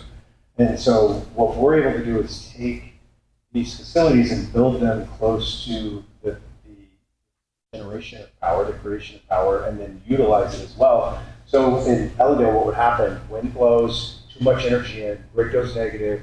Most of the wind farm developers curtail the turbines so that they stop producing energy because they'll run the grid negative because the renewable credits are worth more than selling your electricity for free effectively.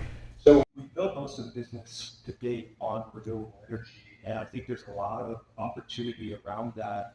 And looking into it tonight, there's actually big opportunities specifically for this facility and some renewables that are ready to be built with the uptake and large amounts of it. So that's the portion of what we do. And then there's really interesting things that we can do on site. We can recover those things that you can do with batteries backed up and get into the city. You can make renewables more sustainable because everything that I'm married to renewables only creates sunshine and loves, right?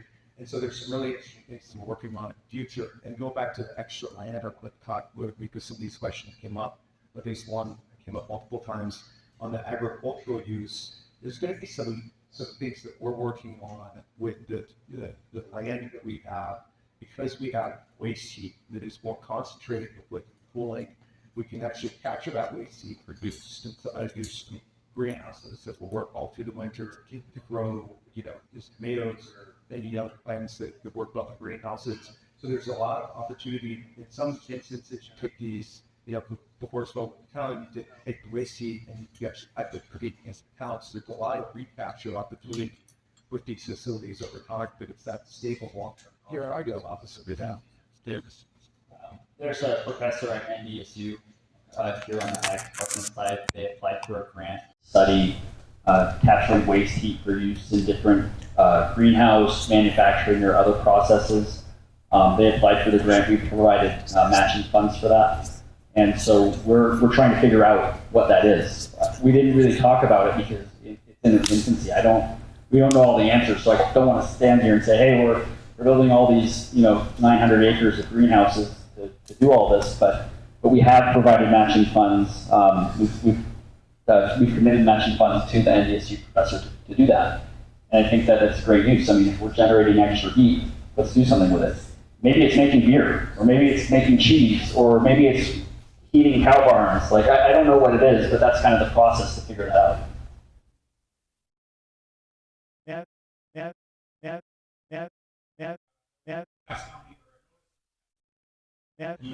Electricity rates were increasing. Not serious. It's not rapid. That has to be like the FFP 5 is part of the 50 thing associated with the prospect. No, it's not associated with us. And what I would say, all I can do is talk about what's happened so far.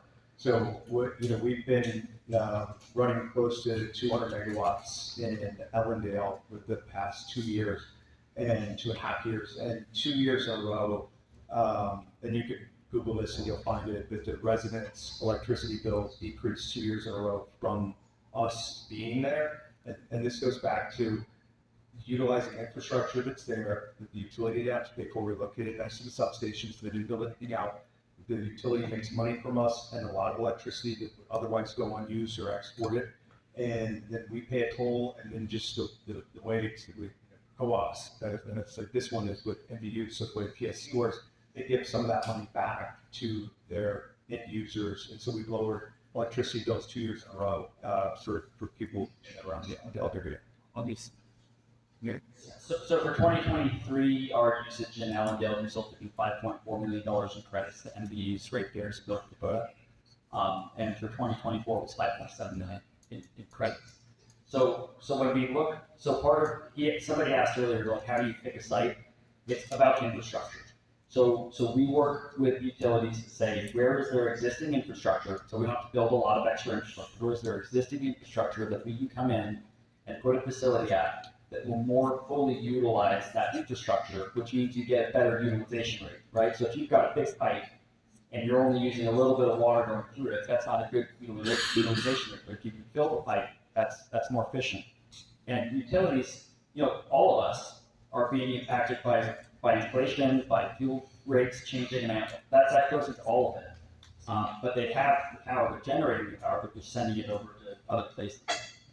Credits dispersed across all of the residents in Allendale specifically, or? No.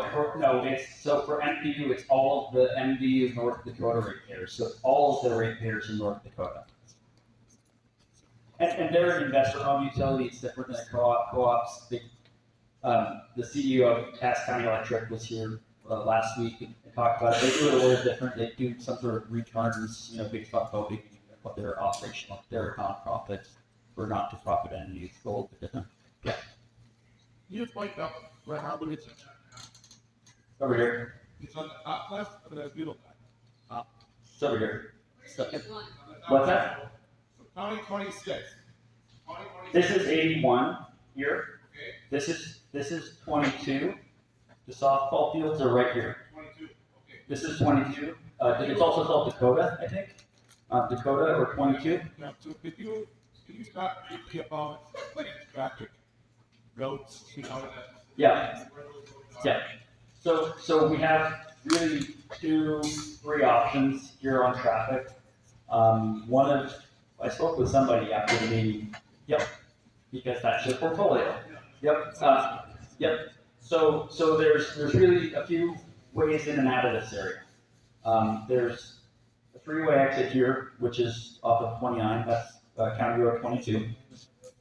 81 goes here, and then there's an exit off the freeway down there. I think 2.5 to 3 miles, something like that. 3. Yeah. And then there's the roads going this way over here. So we definitively have to have conversations about how to route traffic and deal with those things.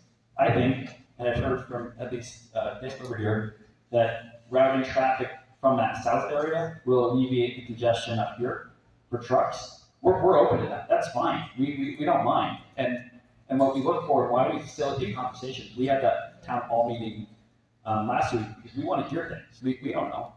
I don't live here. I'll certainly spend a lot of time here. We have a lot of people who spend a lot of time here, but we need to hear from you all. And if we're hearing from locals, come from over here, we just have to make a rule for vendors that says come from over there. Are all of them going to follow it all of the time? No. I can't force a truck driver who gets on GPS with Google Maps or whatever and it says get off here to always do that, but we can tell the map that if we find out. Easier. The turns over here makes it easier. We have to work to that to a certain. Eric, just so you know, that feedback has been given back to a couple of us. We already have Andrew, our city engineer, and he has formally brought together some ideas that was going to get presented to Applied Digital. So the concerns of yourself and others have been heard, and we've already looking to address those. I wanted to address one other item that has come up, and then I'll grab your question. And I was a little bit just surprised about the amount of play this has gotten, but The NDAs that were signed, we pride ourselves on transparency. It's when Nick was here last week, holding a town hall, discussing what this is. We don't come into places and try to do, any kind of closed door deals. We don't ask for special tax treatment. We don't do a lot of the things that a lot of the data centers do. But we did require NDAs. We asked one from your mayor. There was a few others that were, but those NDAs are really for protection for us and protection for them from not their constituents. But we are a publicly traded company and we want to comply with SEC laws. We don't want anyone to get in trouble with large projects that we have going and get some kind of insider trading issue going.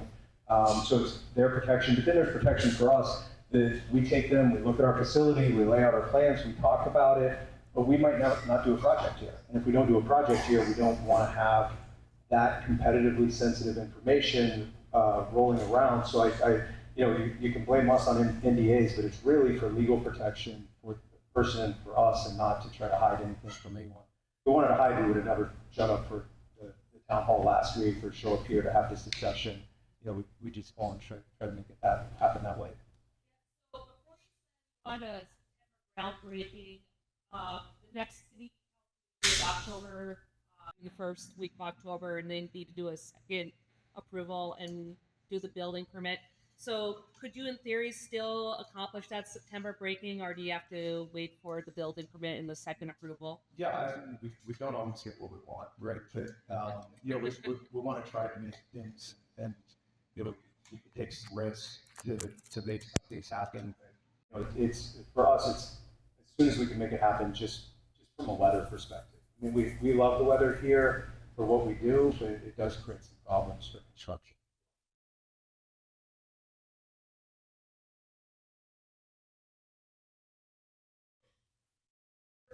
People of Harwood, North Dakota review. If we say you don't want private, what would we do to get you guys out our state? That's a question for someone that's not me. Thank you. I'm sorry, Debbas.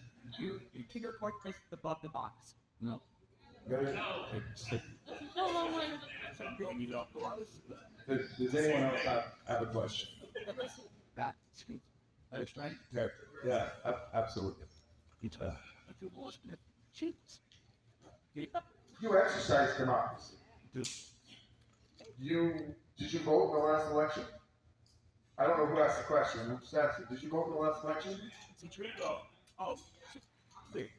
Okay, so you can't. You did yet. Did your parents vote in the last election? Yeah. You believe so? Okay, so they already exercised democracy. The whole point of our system in our country is that we elect representatives to do those things for us. If we had to go through every single thing and have every single person vote on it, do you think we get anything accomplished in this country? We already don't get things accomplished in this country, and we elect people. So, we are seeing democracy in action. We have seen democracy in action. Mayor Blake even alluded to it. Every 2 years, at least half of this council is up for re-election. Again, it's a thankless job. I will tell you, I know. I mean, I've been doing it, and I do it because I care about my community. That's the biggest reason why I do it. If I was doing it because I wanted a headache, that would be the other reason. But, democracy has been exercised. Thank you, Mayor. Listen. We'll turn it back over to you, Blake. That's it. That's it.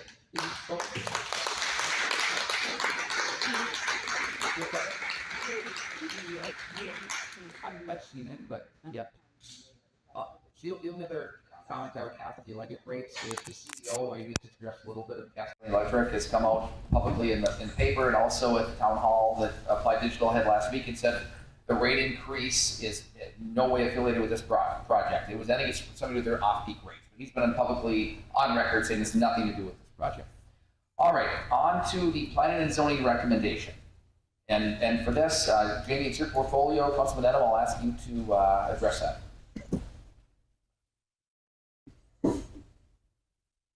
Brock, do you want to read what planning and zoning decided, or you want me to?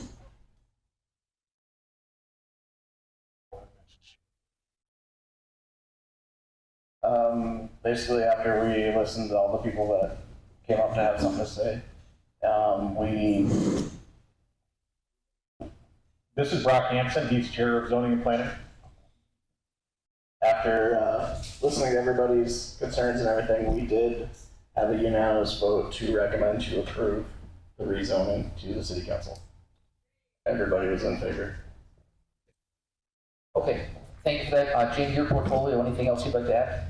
Not at this time. Okay, thank you. All right, at this point in time, we have, I guess, done a lot of discussions.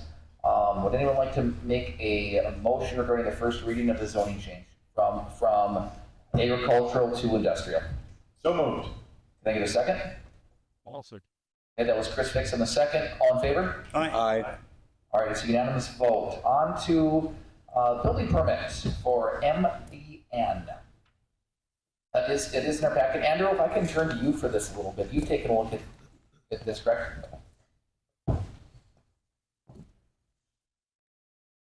The one thing that I would add to the building permit application is in regard to the truck route or haul route. I think it would be my recommendation to restrict or require the truck traffic in and out with materials and equipment to utilize routes other than the exit 72 here, Dakota Avenue. The recommendation would be to use County 20 to the south or Highway 22 from the east. But I think limiting the truck traffic through town as part of this would be the recommendation. All right, and other than that recommendation, or is it your recommendation to approve this building permit from what you've seen and reviewed? All right, that was a yes. And so my main point of contact, I guess, has been with Nick. I know I heard your discussion earlier. You guys, just so I can get this formal, I know you said it, but if we approve this building permit conditioned upon that recommendation, would that cause any problems for Applied Digital?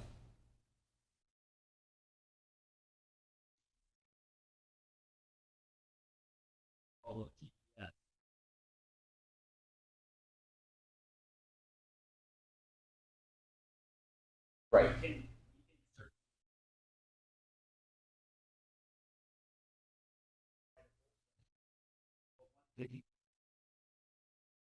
Right. Yeah. East from a Right.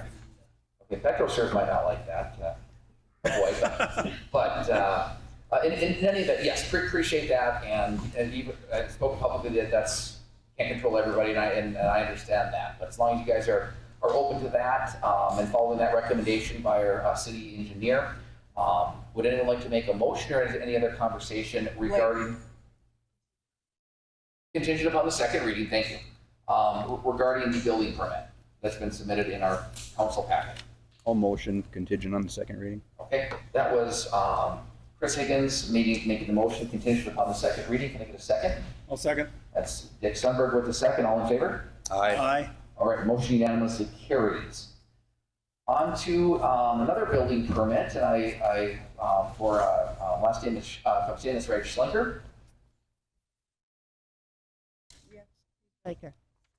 This was also unanimously approved at zoning. Okay. Yep, and I see it in our packet. Planning and zoning unanimously approved it. Can I get a motion regarding that building permit for Mr. Schlenker?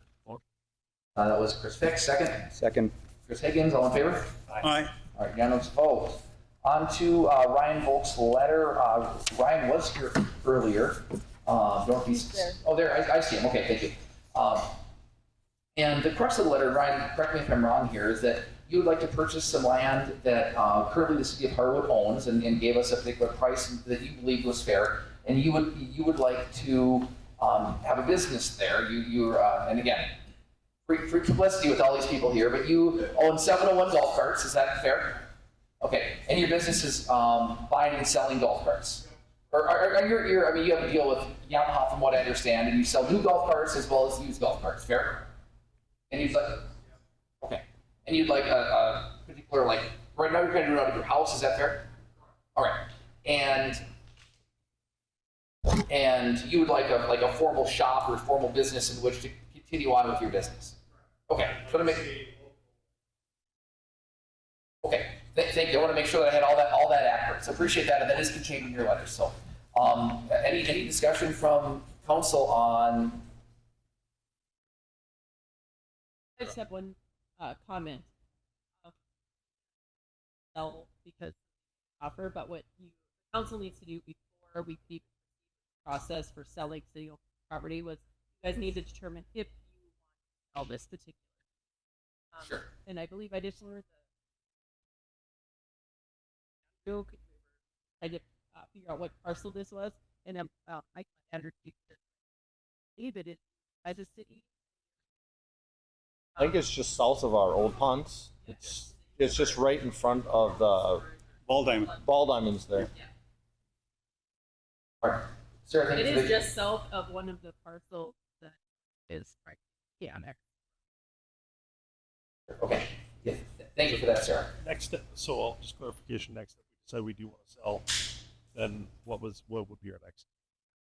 It would have to be a public sale or hire a realtor, but it. Sure. Okay. Okay, so with that full clarification, is this parcel of land, well, Jeremy, you were speaking to the city that does use this? Yeah, we used it in the past as a borrow pit. Okay. All right. We've talked about selling it in the past, but we held on to it because we thought it was the property to hold. Okay. Until things develop around here more. Sure. Makes sense.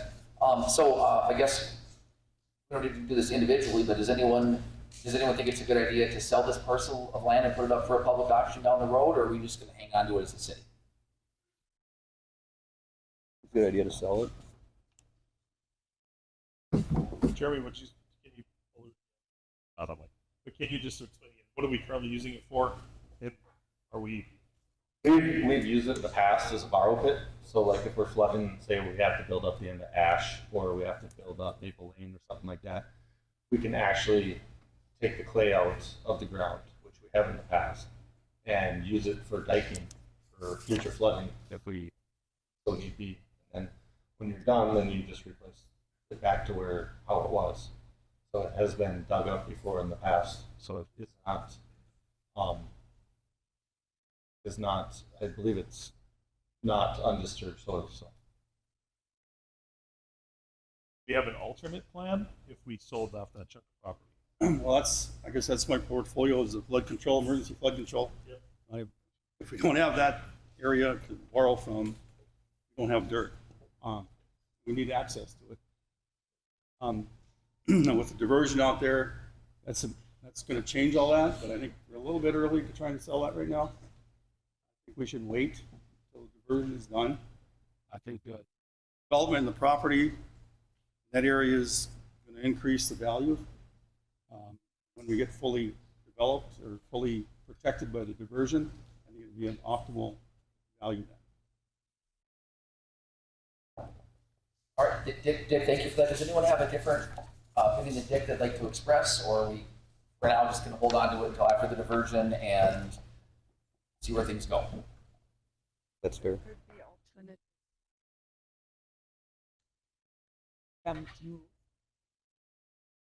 All right. So I guess, unless I'm speaking incorrectly, someone can correct me here, but Ryan, appreciate the letter and reaching out, and I hope we can find something in Harwood to put this, but for now, it looks like the city is going to hang on to the land. Okay, now we're on to our public comment section. There's been a lot of public comment. On the formal public comment section, we are allowed to keep these to 3 minutes a person and to 30 minutes total. So I think we've had a lot of discussion and talking, but I do intend to follow that. That is state law that we have adopted into our policy here in Harwood. So if anyone has any additional public comments, they can come up here. You're going to be limited to 3 minutes, and there'll be a 30 minutes of collectively comments before I can shut it down. So that's what I intend to do with all the discussions that we've had today. And so if anyone would like to make a comment, come forward. We'll get you a microphone, and I'm going to set my timer. Okay, seeing nobody coming forward, we're gonna move past the public comments on to old business. Oh, Darlene. Oh, I'm sorry.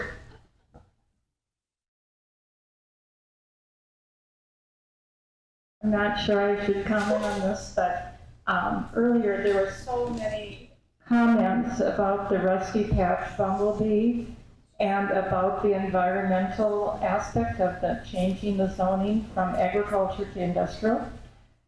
And like I'm wondering, is all of that land out there that's being changed, is that farmland? Yes, correct. So it's currently being farmed? Correct. So I just wanted to clarify something. I was out checking on this. Perfect. The habit loss of the rusty patch bumblebee, why it is declining, is due to habitat loss from natural areas such as meadows and grasslands, pesticides, climate change patterns, and pathogens and diseases.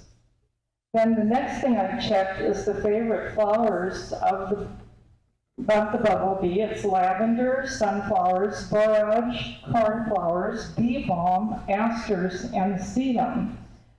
So if that is totally, it's not natural area, it's not meadowland, so the only way that changing that zoning from agriculture to industrial that would affect that bumblebee is if the farmer planted sunflowers every year to save that bumblebees.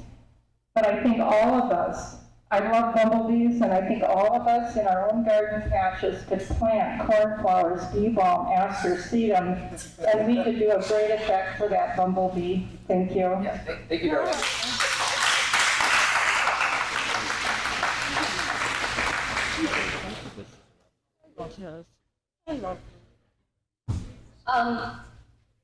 Gonna come up here for this in reasons of this. Because I've been informed there has been no, or is no current plan for a strategic plan, I would like to motion that, on that, but that we can, with these changes in the zoning, that we should start a strategic plan for the development of the future of Harwood and how that course will go. I also am curious about the light pollution, whether from there or from Senex, because it is really bright, and I would like to have it like decrease at like 10 p.m. once it's closed or something. Super bright. I lost my owl across the street, so. All right, thank you for that. Okay. No. Okay. I'm speaking again just because I implore you all to reevaluate after this meeting. And interrupting people during the 3 minutes they're given. That's not fair whatsoever, regardless of where they're from. You should let people speak. I also think it's incredibly harmful for you all to stay here about children and then vote for something that is going to cause immense air pollution and noise pollution, and I think it's very harmful of all of you, unfortunately, to admit that information at both of these meetings and to condemn people for doing their research. That's about it. I just think you need to be better and read your emails. Thanks.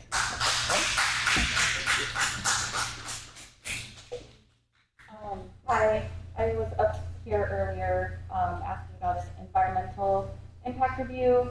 I'm not going to really ask the question again, it's just more of a statement. I just really implore you guys. I know earlier you were saying that we're not really going to stop anything unless you get a notice from the federal government if anything is if any laws are being broken or if any harm is being done. I would just say maybe it's a good idea to do an environmental impact review before you get a notice that something is wrong. And then nip that in the bud. I really urge you guys to do like an independent environmental impact, just due to the fact that this planet is going through climate collapse, whether we believe in that or not, or agree with that or not. That's just my biggest concern. Okay, thank you for your comments.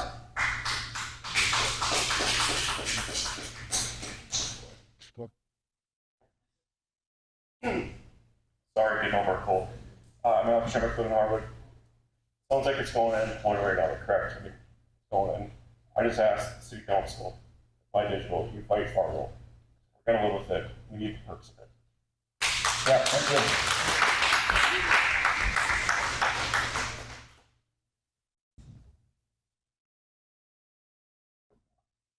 Yeah, 10-year Harwood resident. Would also like to address a city council inquiring about making sure that we have our laws and use and regulations, lots of teeth in it, so if they do not abide by the promised noise pollution, traffic impacts, all those types of things, that we have ways to react to them. Another question, I don't know if it's for both groups or not, but so the building itself, or it's a project being planned, rebuilding. How much of that is actually to the computing power or that the GPUs that are being purchased, and whether or not that's a scenario or product purchasing for that facility, whether or not that's going to impact or be available for our sales tax. Yeah, Nick, you're better off. I know the answer, but if you want to go ahead, it's better from you. Sure. Yeah. So the $3 billion number is just the infrastructure. That's our investment. That's none of the computers inside of there. The investment inside of that's broken down into different categories of spend. There's personal property, there's chillers, there's air handlers that we talked about before. There's the bricks and sticks of the buildings. That's all in.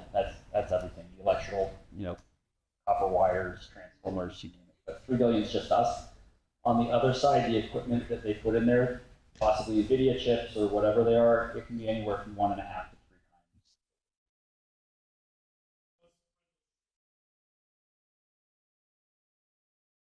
3 times. So in North Dakota, there's not sales tax on that type of data center equipment. There is sales tax on some of the building components. And then there's property tax on building components, the bricks and sticks. Yeah, there's.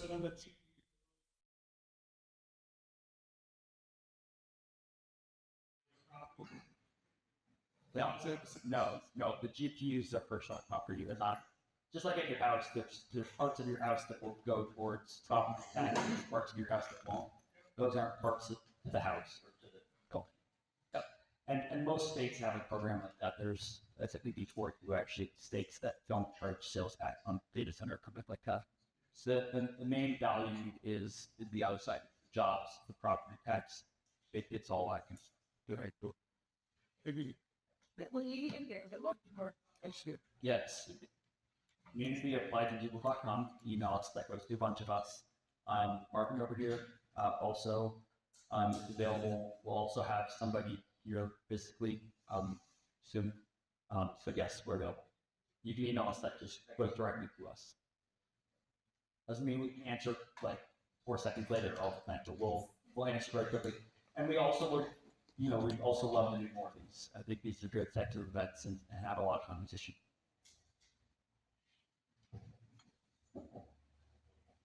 All right, seeing nobody else for other comments, we'll move on to old business. Under old business, engineering report, I'll turn to you, Andrew.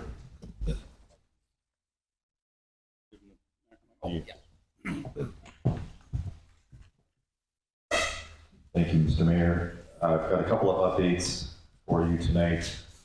First is on the north water main loop. Schedule is unchanged.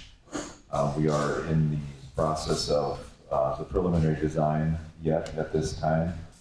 I do have one item for you for action, and that is the drinking water SRF questionnaire, which is attached. It's ready to submit. This questionnaire puts the city on the list for funding from the Bank of North Dakota through the Drinking Water State Revolving Fund, which is a low-interest loan. By submitting, we've done these in the past, by submitting these questionnaires, it doesn't force the city to, or it does not mean that the city has to proceed with the project or even use that funding source, but it puts you on the list for funding. And so what I would like is a motion to approve the submittal of the questionnaire, and then I would just need a signature from the mayor. So move, Mr. Mayor. Second? Second. All in favor? Aye. Aye. All right, approved. Yeah, you have it right now. I do.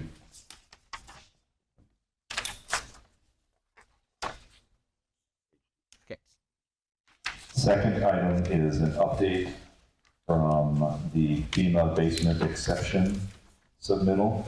The report was submitted to the Denver office, and it has been forwarded to headquarters with a recommendation for approval by the Denver office. I reached out to the Denver office this afternoon and got an update from them. The submittal is currently undergoing the concurrence process at headquarters, and the Denver office is not expecting any delays in its approval.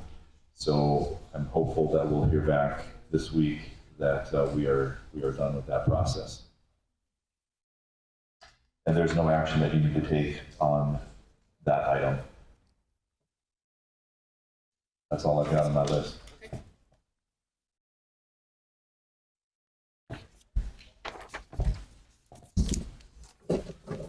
All right, moving on to public works report. Jeremy.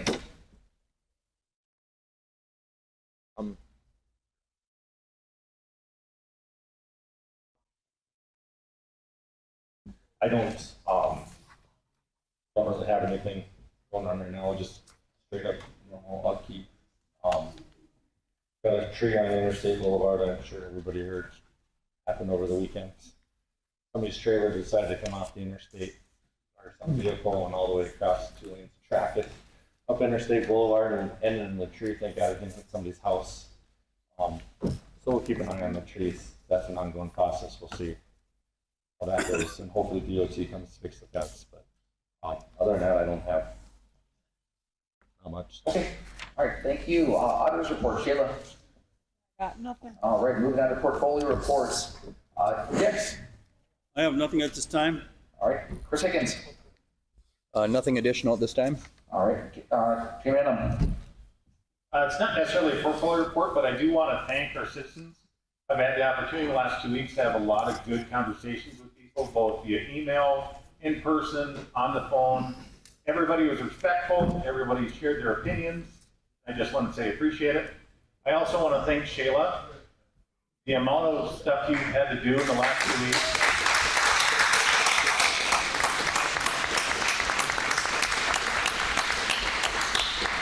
If everybody can remember, she's just one person, so she gets back to all of us in time. But thank you, Shayla.